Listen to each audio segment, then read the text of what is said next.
வணக்கம் ஃப்ரெண்ட்ஸ், இன்றைக்கி நம்ம வீடியோவில் என்ன பார்க்க போகிறோன்னா, ஒரு அண்ணா கமெண்ட்ஸில் கேட்டிருந்தாங்க 3 மாதம் ஆன அவரோட லேப்ரடார் டாக் வந்து கடிச்சிட்டே இருக்குது, அதோட கடிப்பழக்கத்தை எப்படி நிறுத்துறதுன்னு கேட்டாங்க. அதாவது லேப் டாக்ஸ்ன்னு இல்லை, எல்லா குட்டி பப்பீஸுமே மினிமம் ஒரு 8 மாதத்துக்கு வந்து அது வந்து கடிக்கிற பழக்கம் வந்து அதுக்கு இருக்கும். ஏன் அப்படின்னா அதுகளுக்கு குழந்தைகளுக்கு மாதிரி அதுக்கும் பால் பல் இருக்கும். அந்த பால் பல் விழுந்து அதுக்கான ஸ்ட்ராங்கான பல் வர்ற வரைக்குமே அது வந்து கடிக்கும். எதை பார்த்தாலுமே கடிக்கிற குணம் அதுக்கு இருக்கும்.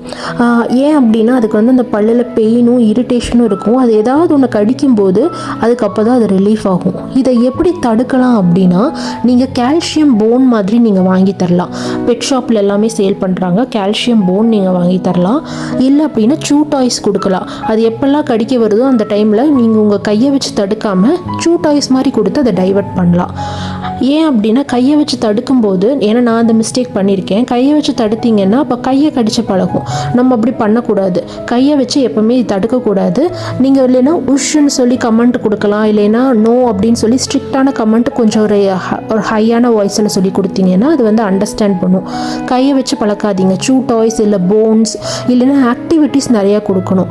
ஏன் அப்படின்னா லேப்ரடார்ஸ்ன்னு பார்க்கும்போது அதுக்கு ஆக்டிவிட்டி வந்து நிறைய கொடுக்கணும். ஏன்னா அதுக்கு எனர்ஜி லெவல் வந்து அதிகமாக இருக்கும்.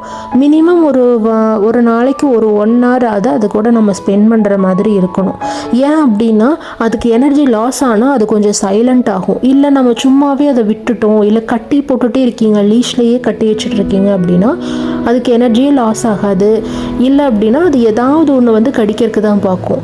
ஸோ அது எவ்வளோக்கு எவ்வளோ அது ஃப்ரீயாக இருக்கோ அந்தளவுக்கு நமக்கு வந்து ப்ராப்ளம் இல்லை. ஏன்னா எனக்குமே ஸ்கை தான் ஃபஸ்ட்டு டாகு. எனக்குமே இதில் எக்ஸ்பீரியன்ஸ் கிடையாது. நானுமே கொஞ்சம் கொஞ்சமாக அவளை அனலைஸ் பண்ணி அவளை மானிட்டர் பண்ணி தான் நான் தெரிஞ்சுக்கிட்டேன் எப்படி பண்ணனா அவள் டைவர்ட் ஆவான்னு சொல்லிட்டு. ஸோ இந்த டிப்ஸ் எல்லாம் ஃபாலோ பண்ணுங்கள். கண்டிப்பாக நியூ பெட் பேரண்ட்ஸ்க்கு இது யூஸ்ஃபுல்லாக இருக்கும்னு நினைக்கிறேன். வேறு ஏதாவது டவுட் இருந்ததுன்னா கமெண்ட்டில் கேளுங்க. இந்த வீடியோ உங்களுக்கு பிடிச்சிருந்தது அப்படின்னா லைக் பண்ணிவிட்டு நம்ம சேனலை சப்ஸ்கிரைப் பண்ணிக்கோங்க. தேங்க்யூ.